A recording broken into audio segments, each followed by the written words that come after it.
الشيطان الرجيم بسم الله الرحمن الرحيم وإذ غدوت من أهلك تبوئ المؤمنين مقاعد للقتال والله سميع عليم۔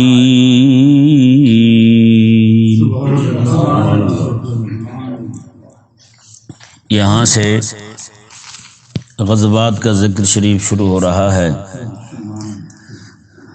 یہاں غزوہ احد کا ذکر ہوگا اور ضمناً غزوہ بدر کا ذکر بھی ہوگا۔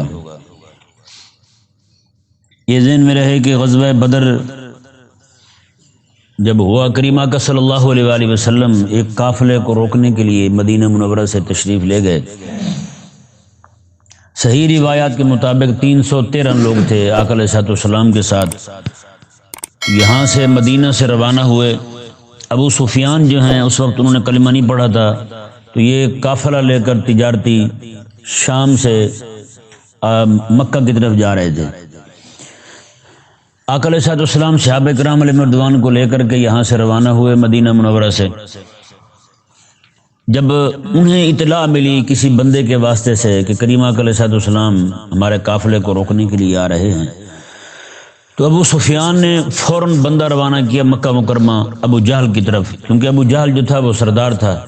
اس نے کہا کہ ایسا ایسا معاملہ ہوا ہے کہ ہمارے قافلے پہ حملہ ہونے والا ہے، تو تم مدد کے لیے جلدی پہنچو۔ اب ہوا یہ کہ ابو سفیان جو ہیں وہ یمبو کی جو ہے نا سمندر ہے، وہی سمندری راستہ اختیار کر کے سیدھا مکہ کی طرف نکل گیا۔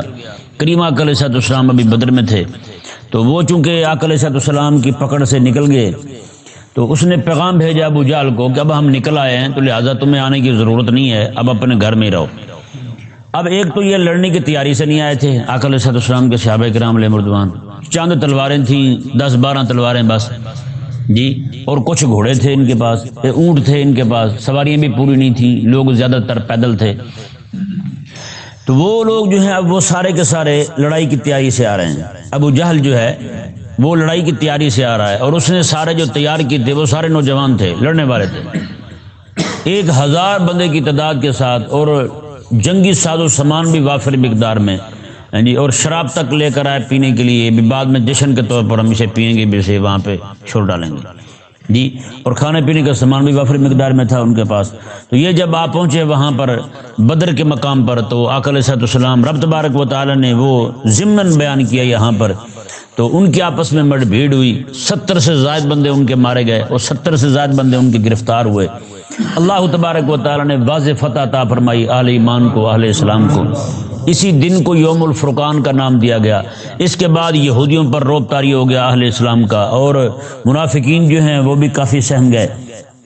اب ہوا یہ کہ ابو سفیان نے کہا کہ میں جتنا بھی سامان تجارتی لے کر آیا ہوں شام سے، وہ سارے کا سارا بطور چندہ کے دیتا ہوں میں اگلی جنگ کی تیاری کے لیے۔ انہوں نے ساتھ ہی کہہ دیا کہ اب ہمارا تمہارا ٹاکرا ہوگا۔ تو یہ لوگ جو ہیں وہ 3000 کی تعداد میں جمع ہو کر، یہ مدینہ منورہ میں ایک پہاڑ ہے عینین کے نام سے، یہ وہاں سارے کے سارے 3000 لوگ مکہ سے روانہ ہو کر وہاں جمع ہو گئے۔ کریمہ کا صلی اللہ علیہ وآلہ وسلم کا ارادہ مبارکہ یہ تھا کہ مدینہ منورہ شہر کے اندر رہ کر اپنا دفاع کیا جائے، کیونکہ تعداد ان کی بہت کم تھی، 1000 کے لگ بھگ لوگ تھے بس۔ تو آقا علیہ السلام نے ارادہ فرمایا کہ حضور کی منشا یہی تھی کہ مدینہ کے اندر ہی رہ کر باہر جو ہے ان کا دفاع کیا جائے، اپنا دفاع کیا جائے، ان کے ساتھ لڑا جائے۔ لیکن ہوا یہ کہ جو نوجوان طبقہ تھا نا آقا علیہ السلام کے غلاموں میں، اور انہوں نے وہ جو بدر میں شرکت نہیں کر سکے تھے، اور ان کے دل میں ایک بڑی تڑپ تھی، ایک ولولہ تھا، ایک جذبہ تھا، انہوں نے کہا کہ نہیں، ہمیں جو ہے نا وہ فضائل سن رکھے تھے بدر میں شریک ہونے والے، شہید ہونے والے لوگوں کے، تو انہوں نے کہا کہ نہیں یا رسول اللہ صلی اللہ علیہ وسلم، ہمیں چاہیے کہ ہم باہر جا کر لڑیں، ٹھیک ہے نا۔ اب جو بڑی عمر کے صحابہ کرام علیہ رضوان تھے وہ تو سمجھ رہے تھے آقا علیہ السلام کی منشا کیا ہے، وہ خاموش تھے۔ اب جو نوجوان طبقہ تھا وہ اس بات پہ یعنی کہ کوشش کر رہا تھا کہ آقا علیہ السلام جو ہے ہمیں اجازت دیں، ہم باہر جا کر ان کے ساتھ لڑیں۔ آقا علیہ السلام نے جب دیکھا کہ بات اسی طرف ہی جا رہی ہے، آقا علیہ السلام گھر تشریف لے گئے، صبح کی نماز کے بعد کا وقت تھا، آقا علیہ السلام گھر تشریف لے گئے۔ تو گھر جا کر آقا علیہ السلام نے اپنی زرہ پہن لی اور اپنی تلوار اٹھا لی، جتنے بھی ہتھیار تھے جنگ کے آقا علیہ السلام نے وہ لے لیے، باہر آئے۔ تو وہ جو بڑی عمر کے صحابہ کرام علیہ رضوان تھے انہیں بڑی پریشانی ہوئی، بڑی شرمندگی بھی ہوئی. حضور یہ چاہتے تھے کہ اندر ہی رہ کر لڑا جائے، اور نوجوانوں نے کیا کر دیا ہے.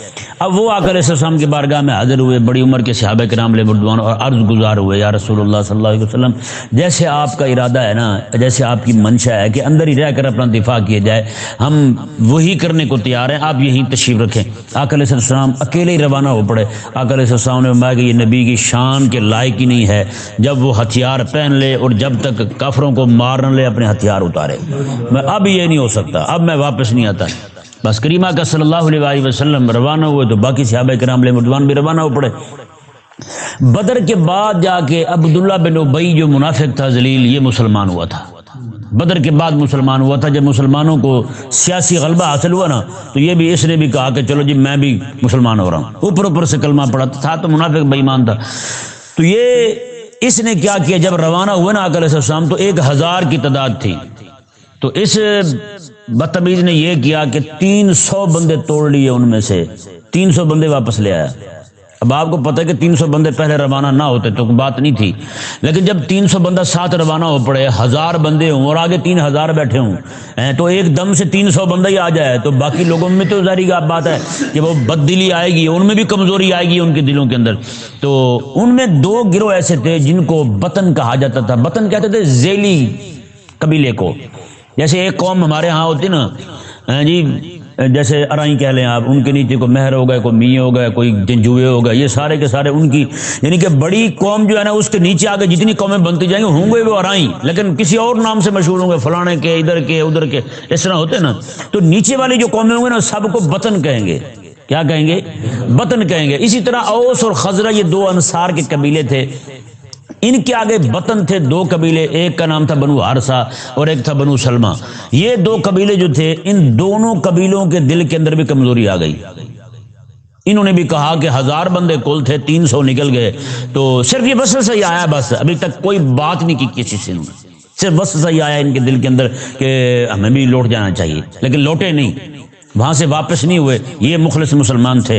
صرف ایک بس آیا کہ اب ہمارے ساتھ کیا بنے گا کہ ہمیں بھی یہاں سے لوٹ جانا چاہیے. یہ صرف خیال آیا دل میں. اللہ تبارک و تعالی نے ان کے متعلق بھی قرآن کریم میں ارشاد فرمایا، اور جو الفاظ اللہ تعالیٰ نے ارشاد فرمایا سبحان اللہ، یہ زندگی ساری اس پر فخر کرتے تھے.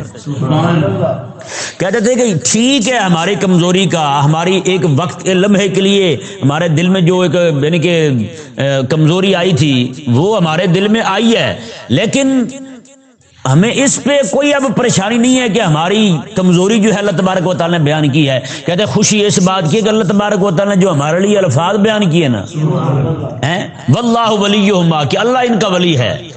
اللہ ان کا ولی تھا. وہاں یہ تو کمزور ہو گئے تھے لیکن اللہ ولی تھا، اللہ نے ان کو سنبھال لیا. وہاں اللہ نے کمزور نہیں پڑنے دیا. اللہ تبارک و تعالیٰ نے ان کے دل کو تھام لیا، ان کے دل پہ مرہم رکھ دی، ان کے دل مضبوط ہو گئے. پھر یہ بھی روانہ ہو پڑے ساتھ. اب کریمہ کا صلی اللہ علیہ وسلم تشریف لے گئے احد کے مقام پر، جو آج کل جبل رمات ہے نا، یہ تو بعد میں نام پڑا ہے اس کا، جبل رمات تیر اندازوں کی پہاڑی، پہلے نام اس کا کچھ اور ہی تھا. یہاں پر آقا صلی اللہ علیہ وسلم نے 50 صحابہ کرام علیہ رضوان کو مقرر فرمایا کہ ہمیں فتح ہو جائے، شکست ہو جائے، کچھ بھی ہو جائے، جب تک میرا حکم نہ آئے تم نے وہاں سے نیچے نہیں آنا.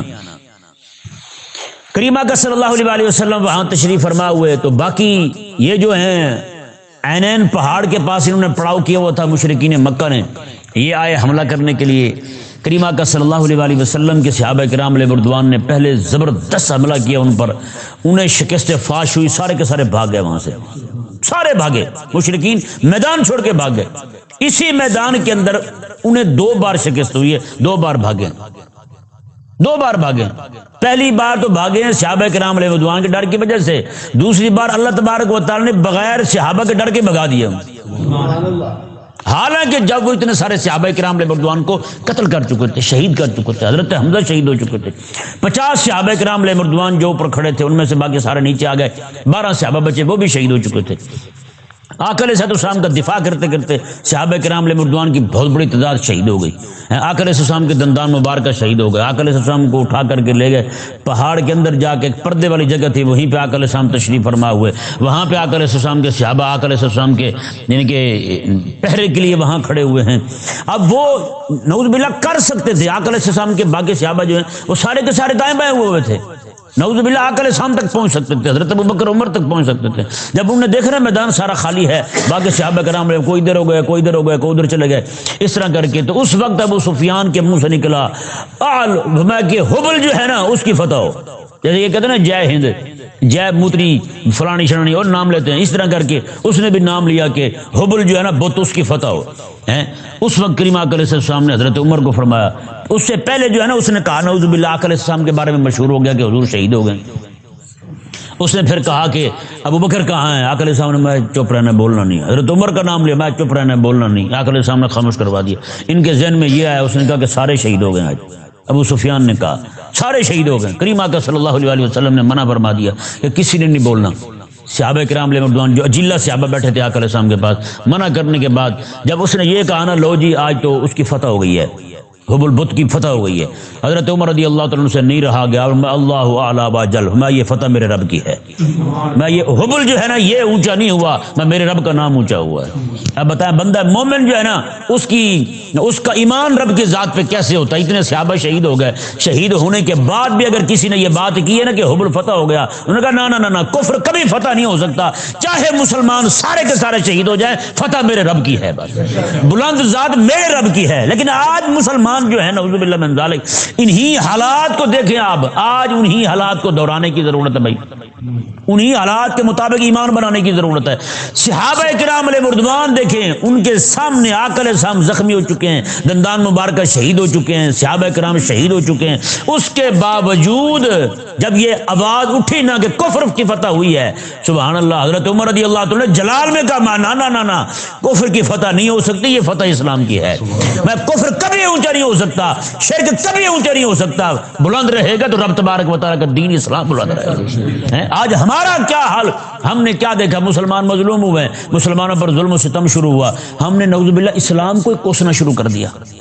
ہم نے یہ کہنا شروع کر دیا یہ کلمہ پڑھنے کی وجہ سے ہمارے ساتھ ایسا ہو رہا ہے. بھائی کیوں اتنا جلدی تمہارا ایمان جو ہے وہ کمزور ہو گیا؟ اتنی جلدی تمہارے ایمان کی کڑیاں ٹوٹنا شروع ہو گئی کہ آج تم جناب بے ایمان ہو کے ایسی باتیں کرنا شروع کر گئے ہو کہ جناب نعوذ باللہ من ذالک کفر کو اور اہل کفر کو، شرک کو اور اہل شرک کو تم نے اونچا کہنا شروع کر دیا ہے. مسلمان تو کسی بھی حال میں کفر کو اونچا نہیں سمجھتا، مسلمان کے نزدیک تو اسلام ہی اونچا ہے. بھائی آخر ایسا کیوں ہوا؟ تمہارا ایمان کمزور کیوں ہوا؟ کافروں کے غلغلے کو دیکھ کر، کافروں کی ایک وقتی طور پر ان کی بدماشی کو دیکھ کر، وہ جناب لہلے بیلے پھرتے ہیں، ادھر جا رہے ہیں کبھی ادھر جا رہے ہیں، بدماشیاں کرتے پھرتے ہیں، دیکھ کے تمہارے ساتھ. وہ اس وقت بھی تو میدان تھا بھائی، میدان خالی پڑا تھا، ایک بندہ بھی میدان میں نہیں کھڑا تھا، سارے صحابہ کرام دائیں بائیں ہو گئے. اور آقا علیہ السلام جو ہے وہ غار میں تشریف فرما ہے، صحابہ کرام علیہ رضوان جو کچھ بچے تھے وہ وہیں پہ تھے، باقی صحابہ سارے شہید ہوئے پڑے. این اس حالت میں بھی میں کہتا ہوں قسم خدا کی وہی حالات آ جائیں، اس وقت بھی وہی نعرہ لگانے کی ضرورت ہے جو عہد کے اندر حضرت عمر رضی اللہ تعالیٰ نے نعرہ لگایا تھا. کہ نہیں سمجھ آ رہا مسئلہ کہ اسلام اسلام ہی ہے، بس فتح میرے رب کی ہے، نام اونچا میرے رب، اور میں اللہ اعلیٰ و جل، میں کہ اعلیٰ نام ہی میرے اللہ کا ہے اور جل بھی نام میرے اللہ تبارک، بس حبل شبل کچھ بھی نہیں. بتائیں بھائی اب فتح کیسے ہو رہی ہے؟ دوسری فتح کیسے ہو رہی ہے؟ پہلی بار شکست ایسی ہوئی کہ بھاگے، دوسری بار شہید کر کے صحابہ کرام علیہ رضوان کو، آقا علیہ السلام کو زخمی کر کے، اور انہیں یقین ہو گیا تھا کہ حضور شہید ہو چکے ہیں، انہیں یقین ہو گیا تھا کہ حضور شہید ہو چکے ہیں. اتنا کچھ ہونے کے باوجود بھی رب تبارک و تعالی نے ان کے دلوں میں ایسی بات ڈالی، وہاں سے بھاگے، عہد سے بھاگے، وہ سارے تتر بتر ہوئے، ایسے بھاگے مدینے سے دور جا کر میلوں سفر کر کے نا وہاں جا کر ٹھہرے. انہوں نے کہا او ہم سے کیا ہوا؟ جو بچے تھے ان کو بھی مارا تھے، یہ کیا ہوا؟ ہم ابو سفیان کہنے لگا، باقی سارے کہنے لگے جو بچے تھے انہیں بھی مارا تھے ہم، یہ کیا کیا ہم نے؟ میدان خالی تھا، جو بھاگے جا رہے تھے ان کے مسلمان ان کے پیچھے جاتے ہم، ان کا پیچھا کیوں نہ کر سکے ہم؟ اور مدینہ خالی پڑا تھا، ان کی عورتوں کو مار دیتے، بچوں کو مار دیتے، پورے مدینے کو تاراج کر دیتے، یہ ہم سے کیوں نہیں ہوا؟ وہاں سے پھر انہوں نے ارادہ کیا واپس جائیں، وہاں سے پھر ارادہ کیا واپس جائیں، لیکن اللہ تبارک و تعالیٰ نے ان کے دلوں میں ایسا خوف ڈالا، وہاں سے پھر آگے گئے، پیچھے نہیں آئے. بتائیں جی اتنا نقصان کے باوجود، اتنی شہادتوں کے باوجود بھی میرے اللہ تبارک و تعالیٰ نے بغیر صحابہ کرام علیہ رضوان کے ان کے دلوں میں ایسی بات ڈالی، وہ تتر بتر ہو گئے، میدان چھوڑ کے بھاگے. کر سکتے تھے سارا کچھ، سب کو شہید کر سکتے تھے، جتنے صحابہ کرام علیہ رضوان دائیں بائیں تھے سب تک پہنچ سکتے تھے، پکڑ سکتے تھے ان کو، لیکن اللہ تبارک و تعالیٰ نے کیا فرمایا؟ اللہ اکبر کبیرہ، یہ رب تبارک و تعالیٰ کی مدد ہوتی ہے، خفیہ مدد رب تبارک و تعالیٰ کی ایسی آئی کہ وہ نہ آقا علیہ السلام تک پہنچ سکے۔ وہ تو بھئی ہزاروں میں تھے، 1000 تعداد تھی ان کی، کچھ لوگ مارے گئے ان کے وہاں، لیکن اتنی بڑی تعداد کے باوجود بھی وہ نہ آقا علیہ السلام۔ حضرت عمر بولے تھے، حضرت عمر کی آواز ہے ان کے کانوں تک، یقین ہو گیا انہیں کہ حضرت عمر رضی اللہ تعالیٰ موجود ہیں، اور آقا علیہ السلام کے بارے میں بھی یعنی کہ وہ اپنی طرف سے تو یہ سمجھ چکے تھے کہ شہید ہو چکے ہیں، لیکن انہیں یہ تو پتہ چلا نا، پہلے جب بول رہے تھے نام لے رہے تھے حضرت عمر نہیں بول رہے، اب ایک دم سے بولے ہیں، ممکن ہے دوسرے بھی بیٹھے ہوں بول نہ رہے ہوں جی، لیکن اللہ تبارک و تعالیٰ نے کیسے کیا ہے، وہاں سے سارے بھاگے۔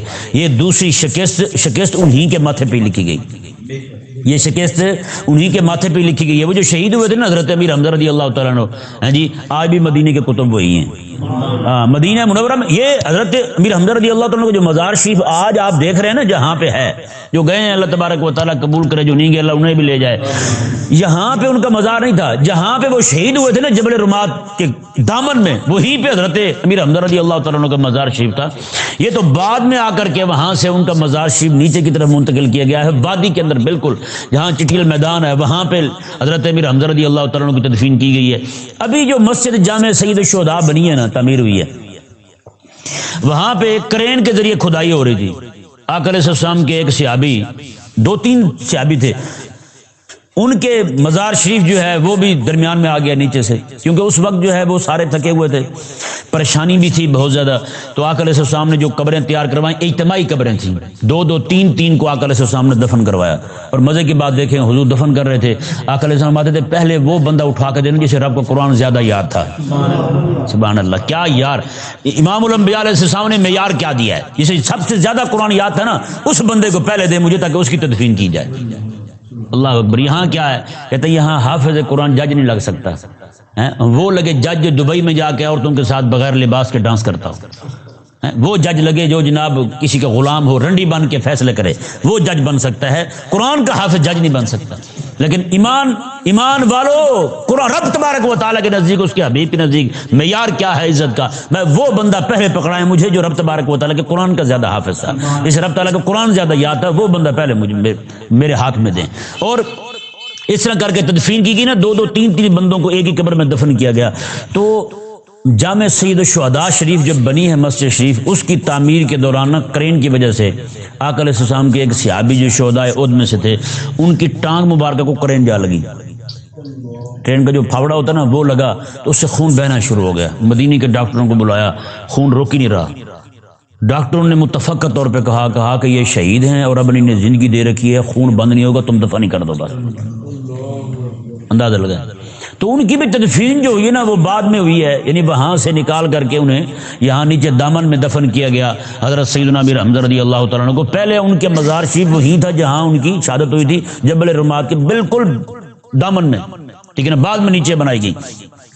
تو یہ اللہ تبارک و تعالیٰ نے ایک فتح عطا فرمائی محبوب کریم علیہ السلام کے صحابہ کو، اور اس کے بہت سارے اثرات جو ہیں نا میں نے اپنی تفسیر ناموس رسالت میں بیان کیے ہیں، جسے لوگ شکست کہتے ہیں نا، وہ حقیقت میں فتح تھی، وہ حقیقت میں کیا تھی، فتح تھی، وہ حقیقت میں فتح تھی، کیونکہ مسلمان جو ہے نا وہ شکست تو اس کے نام اعمال میں ہے ہی نہیں، کہ نہیں، جنگ میں گیا ہے، جیت کے واپس آ گیا ہے، غازی بن گیا، وہاں مارا گیا ہے، رب فرماتا نہیں مرا نہیں کہنا، شہید کہنا اسے، تو پھر شکست کہاں ہے بھائی، ہیں واپس آ گیا تو غازی صاحب ہے، وہیں پہ قتل ہو گیا ہے، تو میں جنت کی حوریں اس کے استقبال کو کھڑی ہیں۔ یار ہارے بندے کا بھی استقبال ہوتا ہے، یہاں آپ باقی چھوڑیں، میچ جو کھیلنے جاتی ہے ہماری قوم ہر حرام جو ہے، یہ جب واپس آتی ہے انڈے پڑتے ٹماٹر پڑتے ہیں، جب ہار کے جائے وہ واپس اپنے ایئرپورٹ میں نہیں اترتے، یہاں سے باہر نکل جاتے ہیں کہیں اور، ہوتا یہ نہیں ہوتا۔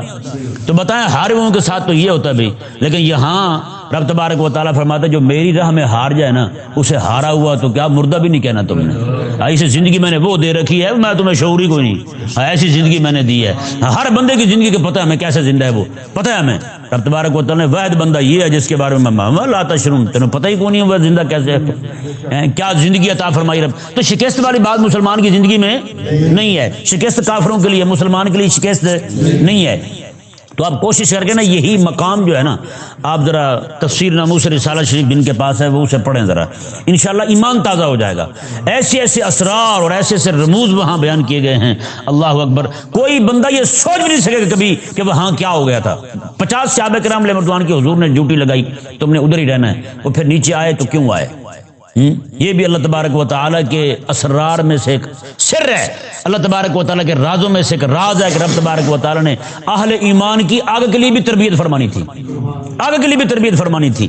دیکھیں جی اللہ تبارک و تعالیٰ نے ارشاد فرمایا وَإِذْ غَدَوْتَ مِنْ أَهْلِكَ تُبَوِّئُ الْمُؤْمِنِينَ مَقَاعِدَ لِلْقِتَالِ۔ اللہ اکبر، میں حبیب پیارے وہ بات بھی بڑی قابل ذکر ہے، وہ بھی بڑی سونی بات ہے، جب آپ سویرے سویرے اپنے گھر والوں کے پاس سے نکل کر تُبَوِّئُ الْمُؤْمِنِينَ مَقَاعِدَ لِلْقِتَالِ، مومنوں کو آپ مورچوں پہ کھڑا کر رہے تھے۔ وہ بھی بڑی قابل ذکر بات ہے کہ آپ سویرے سویرے نکل کے اپنے گھر والوں کے پاس سے آئے اور مومنوں کو، اہل ایمان کو آپ مورچوں پر کھڑا کر رہے تھے۔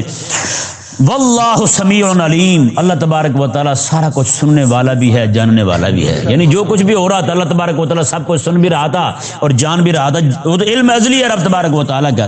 آگے اللہ تبارک و تعالیٰ نے فرمایا اذ ہمت طائفتان منکم ان تفشلا، میں جب تم میں سے دو گروہوں نے یہ چاہا کہ تھوڑی کمزوری دکھائیں، وہ جو ابھی میں نے بتایا بنو سلمہ اور بنو حارثہ جو بطن تھے اوس اور خزرج کے، انہوں نے چاہا کہ ہم یہیں سے واپس چلے جائیں، صرف ذہن میں خیال ہی آیا تھا، بس آیا تھا، کسی سے بات تک نہیں کی تھی، دونوں قبیلوں کا بھی حق وقت آیا۔ اللہ تبارک و تعالیٰ نے فرمایا جب تمہارے دو گروہوں نے یہ ارادہ کیا تھا کہ کمزوری دکھائیں، واللہ ولیہم، اللہ ان کا ولی تھا، اس نے انہیں سنبھال لیا، اللہ تبارک و تعالی نے پھسلنے نہیں دیا۔ وعلی اللہ فلیتوکل المؤمنون، اللہ اکبر، یہ اب بات آ رہی ہے وہی جو کل کی تھی کہ مسلمان جو ہے نا رب تبارک و تعالی کے ہاں معیار دیکھا جاتا ہے، مقدار نہیں دیکھی جاتی۔ رب تبارک و تعالی نے ارشاد فرمایا کہ وعلی اللہ فلیتوکل المؤمنون، ٹھیک ہے تمہارے بندے 1000 تھے، اس میں سے 700 رہ گئے، 300 نکل گئے ہیں، ان کے بندے 3000 ہیں، تمہارے پاس اسلحہ کم ہے، ان کے پاس اسلحہ بہت ہے، تمہارے پاس ہتھیار کم ہے، ان کے پاس ہتھیار بہت زیادہ تعداد میں ہے، تو میں تم اپنی تعداد کو ان کی تعداد کے ساتھ موازنہ نہ کرو، تم یہ نہ دیکھو کہ تمہاری تعداد کم ہے، تم یہ دیکھو رب تمہارے ساتھ ہے، تم یہ دیکھو رب تمہارے ساتھ ہے۔ ہاں جتنا تم سے ہو سکتا ہے ہتھیار جمع کرو، اسلحہ ہو تمہارے پاس، لیکن پھر بھی بھروسہ رب پہ کرنا ہے، رب تعالیٰ کی ذات پہ بھروسہ کرنا ہے، توقع رب کی ذات پہ کرنا ہے، مدد اس نے دینی ہے، بس اللہ تبارک و تعالیٰ کے علاوہ کسی کی کوئی مدد نہ آنے والی نہیں ہے۔ رب تبارک و تعالیٰ نے ارشاد فرمایا جی دیکھیں وعلی اللہ فلیتوکل المؤمنون، اور اللہ تبارک و تعالیٰ کی ذات پر ہی مومنوں کو بھروسہ کرنا چاہیے۔ میں ان 300 کو دیکھ کے تم کیوں کمزوری اختیار کر رہے ہو، تم کیوں سوچ رہے ہو کہ ہمارے ساتھ کیا ہوگا؟ یہ دیکھیں جی یہ آیت مبارکہ موجودہ دور کے مسلمانوں کو جھنجھوڑ رہی ہے۔ آج دیکھیں نا آقا علیہ السلام کے کسی صحابی جنگ میں حضور تشریف فرما ہے، وہ کہنے لگے حضور تلوار ٹوٹ گئی ہے، آقا علیہ السلام کے ہاتھ میں کھجور کی چھڑی تھی، میں یہی لے جا، کھجور کی چھڑی تھی، کھجور کی چھڑی سے بندے قتل ہوتے ہیں یار بتائیں۔ وہ آقا علیہ السلام کے صحابی کہتے ہیں زندگی ساری میں پھر اسی سے لڑا ہوں، جس کو لگتی تھی گردن اتر کے نیچے جا پڑتی تھی۔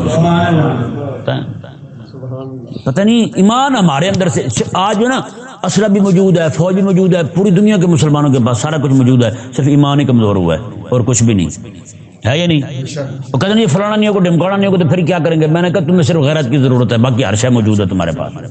ہم یہ کہتے نہیں اپنے منہ سے دنیا کی سب سے سپر ون نمبر 1 فوج ہمارے ہے، کہتے نہیں کہتے، اور اسلحہ بھی ہمارے پاس بہت بڑا ہے یا نہیں؟ بم شمس ہر شے موجود ہے نا۔ ہمیں یہاں پہ دھمکی دیتے ہیں نا، وہ شیخ رشید کہتا ہوتا ہے کہ ہم نے یہ شبرات کے لیے تھوڑے رکھے ہیں، تم پہ چھوڑنے ہم نے، کہتے نہیں کہتے یہ پٹاخے جو ہم نے رکھے ہوئے ہیں شبرات کے لیے رکھے ہوئے، یہ ہم نے لڑنے کے لیے رکھے ہوئے ہیں۔ تو خدا کے بندے اب سارا کچھ موجود ہے تمہارے پاس، صرف غیرت کی گولی کھانے کی ضرورت ہے یا نہیں؟ ہاں رب تبارک و تعالی نے ارشاد فرمایا جی دیکھیں وَلَقَدْ نَصَرَكُمُ اللَّهُ بِبَدْرٍ وَأَنْتُمْ أَذِلَّةٌ، اب بدر کا ذکر آ رہا ہے درمیان میں۔ اللہ تعالیٰ نے ارشاد فرمایا کہ اللہ تبارک و تعالیٰ نے تمہاری مدد کی تھی بدر میں، وَأَنْتُمْ أَذِلَّةٌ، جب کہ تم کمزور تھے، اس وقت بھی تم کمزور تھے، اس وقت تمہارے پاس کچھ بھی نہیں تھا، اس وقت تمہارے پاس کچھ بھی نہیں تھا، اللہ تعالیٰ نے اس وقت تمہاری مدد کی۔ فَاتَّقُوا اللَّهَ لَعَلَّكُمْ تَشْكُرُونَ، تم نے کیا کرنا ہے؟ فَاتَّقُوا اللَّهَ، تم اللہ تعالیٰ سے ڈرتے رہو تاکہ تم اس کا احسان مانو، اللہ تعالیٰ سے ڈرتے رہو تاکہ تم اس کا احسان مانو۔ اللہ اکبر جی آگے دیکھیں جی، آگے آیت مبارکہ جو آ رہی ہے نا، اللہ تبارک و تعالیٰ نے فرمایا تھا حبیب کریم علیہ السلام کی زبان مبارکہ سے کہ آپ فرما دیں کہ اللہ تبارک و تعالیٰ تمہاری مدد کرے گا ملائکہ کے ذریعے سے. کس کے ذریعے سے؟ ملائکہ کے ذریعے سے. مفسرین کے اقوال دونوں طرح ہیں. بعض کہتے ہیں کہ یہ فرشتے جو ہیں بدر میں وعدہ تھا، بعض کہتے ہیں احد میں وعدہ تھا، بعض کہتے ہیں دونوں میں وعدہ تھا رب تبارک و تعالیٰ کا کہ بدر میں بھی آئیں گے اور احد میں بھی آئیں گے. یہ آیت مبارکہ دیکھیں. اللہ تبارک و تعالیٰ نے ارشاد فرمایا اذ تقول للمؤمنین لن یکفیکم ان یمدکم ربکم بثلاثۃ آلاف من الملائکۃ منزلین. میں حبیب جب وہ بات بھی بڑی قابل ذکر جب آپ مومنوں کو کہہ رہے تھے کیا اللہ تبارک و تعالیٰ کیا تمہارے لیے یہ کافی نہیں ہے کہ تمہارا رب تمہاری مدد کرے 3000 فرشتوں کے ذریعے جو اترنے والے ہوں. 3000 فرشتے بھیج کر رب تبارک و تعالیٰ تمہاری مدد کرے. جی بلا کیوں نہیں. آگے اللہ تعالیٰ نے شرط مقرر کی اگر تم یہ 2 کام کرو نا، جیسے کل پڑھا تھا بھی اللہ تعالیٰ نے فرمایا وَإِن تَصْبِرُوا وَتَتَّقُوا، اگر تم صبر کرو اور پرہیزگاری اختیار کرو تو تمہیں ان کا کوئی مکر نقصان نہیں دے سکے گا. رب تبارک و تعالیٰ نے آج پھر فرمایا، یعنی اس آیت مبارکہ میں پھر بیان ہوا، رب تعالیٰ نے فرمایا کہ ان تصبروا وتتقوا، اگر تم صبر کرو اور تقوی اختیار کرو ہیں مدد آئے گی فرشتوں کی اگر تم صبر کرو اور تقوی اختیار کرو. وَيَأْتُوكُم مِّن فَوْرِهِمْ، وہ چاہے جتنے مرضی جذبے سے تم پر حملہ آور ہوں. یمددکم ربکم بخمسۃ آلاف من الملائکۃ مسومین، تو اللہ تبارک و تعالیٰ تمہاری مدد کرے گا 5000 فرشتوں کے ذریعے جو نشان زد فرشتے ہوں گے. پہلے وعدہ کیا رب تبارک و تعالیٰ نے 1000 فرشتوں کا، بدر میں 1000 فرشتے آئیں گے کیونکہ ان کے لوگ کتنے تھے؟ 1000 تھے. کتنے تھے؟ ایک بدر میں. احد میں آ کے 3000 آئے نا، وہ بدر میں وہ 1000 تھے، یہ 313 تھے. ان کے لوگ 1000 تھے. رب تبارک و تعالیٰ نے وعدہ کیا کہ 1000 فرشتے بھیج دوں گا صحابہ کرام علیہ رضوان کا دل مضبوط کرنے کے لیے. اب پھر انہیں اطلاع ملی کہ ان کا کوئی لشکر پیچھے سے اور آ رہا ہے. اللہ تبارک و تعالیٰ نے ہم 3000 کر دیتے ہیں. کتنے کر دیتے ہیں؟ 3000 کر دیتے ہیں. اب انہیں اطلاع ملی کہ کچھ لوگ اور آ رہے ہیں. اللہ تبارک و تعالیٰ نے فرمایا کہ ہم 5000 کر دیتے ہیں. تم نے مضبوط رہنا ہے بس. یہ 5000 جو ہے نا، یہ بھی دیکھیں لشکر جو ہوتا ہے نا، لشکر اس کے 5 حصے ہوتے ہیں. کتنے حصے ہوتے ہیں؟ 5 حصے. سب سے پہلا حصہ جو ہوتا ہے اسے کہتے ہیں مقدمۃ الجیش. کیا کہتے ہیں اسے؟ مقدمۃ الجیش. پھر ایک حصہ اس طرف ہوتا ہے، ایک ادھر ہوتا ہے. ادھر والے کو کہتے ہیں میمنہ، ادھر والے کو کہتے ہیں میسرا. دائیں والا اور بائیں والا، میمنہ اور میسرا. ایک حصہ جو ہوتا ہے نا وہ درمیان میں ہوتا ہے، ایک حصہ پیچھے ہوتا ہے. جو پیچھے ہوتا ہے اسے کہتے ہیں ساکا. کیا کہتے ہیں؟ ساکا. سین الف قاف اور گول ہے، گول تیز جو ہوتا ہے گول ہے. ساکا، وہ اسے ساکا کہتے ہیں. یہ وہ ہوتا ہے کہ پیچھے سے، یعنی کہ پیچھے سے دفاع کرے، پیچھے سے کوئی حملہ نہ کر جائے. اور درمیان والا جو لشکر ہوتا ہے نا، جو درمیان میں ہوتا ہے بالکل، اسے کہتے ہیں قلب. کیا کہتے ہیں؟ قلب. دل کو کہتے ہیں نا، وہ درمیان میں ہوتا ہے چونکہ دل بھی بندے کے بالکل عین درمیان میں ہوتا ہے. اسی طرح کر کے اسے بھی اللہ تبارک و تعالیٰ نے، رب تبارک و تعالیٰ نے فرمایا کہ 5000 فرشتے بھیجوں گا میں. ہر لشکر کے ساتھ 1000 فرشتہ کھڑا ہو جائے گا ہر لشکر کے ساتھ. جی اندازہ لگائیں. اللہ تبارک و تعالیٰ نے ارشاد فرمایا، جی دیکھیں، اور وہ رب تعالیٰ نے فرمایا کہ وہ نشان زد ہوں گے. کیا ہوں گے؟ نشان لگے ہوں گے. میں یہ نہیں جو ہاں پھرتے ہیں وہی آ جائیں گے، نہ رب تعالیٰ میں اپنے پاس سے بھیجوں گا نشان لگے ہوئے، صرف لڑنے کے لیے آئیں گے، تمہاری مدد کے لیے آئیں گے. آج بھی جائیں نا تو وہاں کے عرب لوگ جو ہیں وہ بتاتے ہیں، کہتے ہیں اس پہ آگے فرشتے اترے تھے. وہ چوٹی ہے نا، ریت کی ریتلا علاقہ ہے وہ، میں اس پہ آگے فرشتے اترے تھے جنہوں نے آقا علیہ السلام کے صحابہ کرام علیہ رضوان کی مدد کی تھی. وہ ایک انتہائی مزیدار بات کریم آقا علیہ السلام نے رات کے وقت نا بدر میں رات کو نشان لگا دیے حضور نے اپنی چھڑی کے ساتھ. میں یہاں فلانا مرے گا، یہاں فلانا کافر مرے گا، یہاں فلانا مرے گا. ایک صحابی کہتے ہیں دیکھ کے نا سویرے میری ہنسی نکل گئی. انہوں نے کہا کیوں؟ انہوں نے کہا ایک کافر مرا پڑا تھا، آقا علیہ السلام ایک فرشتے کو میں نے دیکھا وہ اسے دھرو کے نا کھینچ کے لا کے وہاں ڈال رہا. کہتا یار رسول اللہ نشان تیرا یہاں لگا، تو ادھر کیوں مر گیا؟ ادھر مر تو نے ادھر مرنا ہے، تو ادھر کیوں مر گیا؟ ہاں جی اندازہ لگائیں. تو وہ کریم آقا صلی اللہ علیہ وسلم اللہ تبارک و تعالی نے ایسی پھر فتح عطا فرمائی. آگے دیکھیں جی، وما جعلہ اللہ الا بشرا لکم ولتطمئن قلوبکم بہ. میں اللہ تبارک و تعالی نے یہ صرف اس لیے بنایا تاکہ تمہیں خوشخبری ہو اور تمہارے دل مطمئن ہو جائیں. تمہارے دل کیا ہو جائیں؟ مطمئن ہو جائے. ومن نصر الا من عند اللہ العزیز الحکیم. میں مدد تو میں کہ فرشتوں کے ذریعے بھی مدد نہیں، میں بھیج رہا ہوں تاکہ تمہارے دل مطمئن ہو جائیں۔ رب تعالیٰ میں ومن نصر الا من عند اللہ العزیز الحکیم، میں تم نے اپنے ہتھیاروں پہ بھروسہ نہیں کرنا، تم نے فرشتوں پہ بھروسہ نہیں کرنا، بھروسہ مجھ پہ ہی کرنا ہے۔ کیوں؟ ومن نصر الا من عند اللہ العزیز الحکیم، میں مدد تو اس اللہ کی طرف سے آنے والی نہیں جو غلبے والا اور حکمت والا ہے، مدد اسی کی طرف سے آنے والی ہے۔ لیقطع طرفا من الذین کفروا، یہ اس لیے رب کر رہا ہے تاکہ کافروں کے ایک گروہ کو کاٹ کے رکھ دے، او یکبتہم فینقلبوا خائبین، یا پھر ان کے ایک گروہ کو ذلیل کر دے، وہ رسوائی کی حالت میں وہاں سے واپس چلے جائیں۔ اب بتائیں جی، دونوں مقاموں پہ دیکھ لیں، بدر میں بھی وہی دوڑ کے گئے ہیں، احد میں بھی وہی دوڑ کے گئے ہیں، بدر میں بھی وہی دوڑے ہیں، احد میں بھی وہی دوڑے ہیں۔ رب تبارک و تعالی نے دونوں جگہوں پہ انہیں ذلیل کیا ہے۔ رب تبارک و تعالی نے ارشاد فرمایا لیس لک من الامر شیء او یتوب علیہم او یعذبہم فانہم ظالمون، میں حبیب پیارے آپ کا اس معاملے میں کوئی اختیار نہیں ہے، کسی بھی شے کے معاملے میں، کہ اللہ تبارک و تعالی ان کی توبہ قبول کر لے یا پھر انہیں عذاب دے، فانہم ظالمون، بے شک وہ ظلم کرنے والے ہیں۔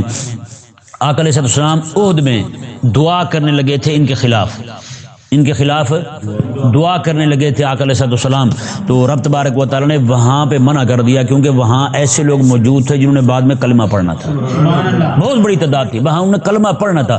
جہاں جس کا کفر پہ مرنا قطعی اور یقینی تھا نا، وہاں رب نے منع نہیں کیا، وہاں رب نے منع نہیں کیا، وہاں آقا علیہ السلام نے دعا کی ہے، کیونکہ خالد بن ولید رضی اللہ تعالیٰ عنہ جو ہے اس وقت مسلمان نہیں تھے، لیکن جنگی مہمات کے ماہر تھے۔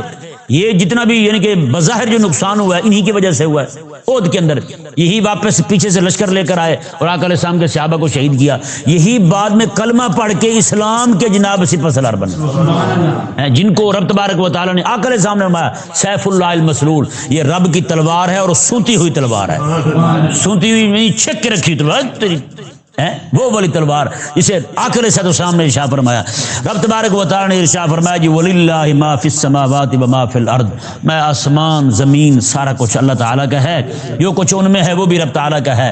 یغفر لمن یشاء، ان میں ہو سکتا اللہ تعالیٰ کسی کو بخش دے، جو آئے ہیں لڑنے کے لیے جو جہاں آئے ہوئے ہیں، ہو سکتا اللہ تعالیٰ ان کو بخش دے۔ اب بتائیں جو لڑنے کے لیے آئے ہوئے جنہوں نے نقصان پہنچایا ہے، اللہ فرما رہا ہے ممکن ہے میں ان کو بخش دوں، تو خالد بن ولید کو بخشا نہیں، حضرت ابو سفیان کو بخشا نہیں، حضرت ہندہ کو بخشا نہیں رب تبارک و تعالیٰ نے، تو بتائیں ان کو بخش دیا ہے۔ وہ صحابہ کرام علیہ رضوان جو وہاں کھڑے تھے پہاڑی پر جن سے بھول ہوئی ہے، ان کو نہیں بخشا رب نے، ان کو نہیں بخشا رب تبارک و تعالیٰ نے۔ آگے فرمایا رب تبارک و تعالیٰ نے وَيُعَذِّبُ مَن يَشَاءُ، اور رب تبارک و تعالیٰ جسے چاہے عذاب میں مبتلا کرے، یا عذاب میں مبتلا ہونے والا وہی گروہ تھا جنہوں نے بعد میں بھی کلمہ نہیں پڑھا اور کفر کی حالت میں مر گئے۔ اللہ تبارک و تعالیٰ نے فرمایا واللہ غفور الرحیم، اللہ تبارک و تعالیٰ بخشنے والا مہربان ہے۔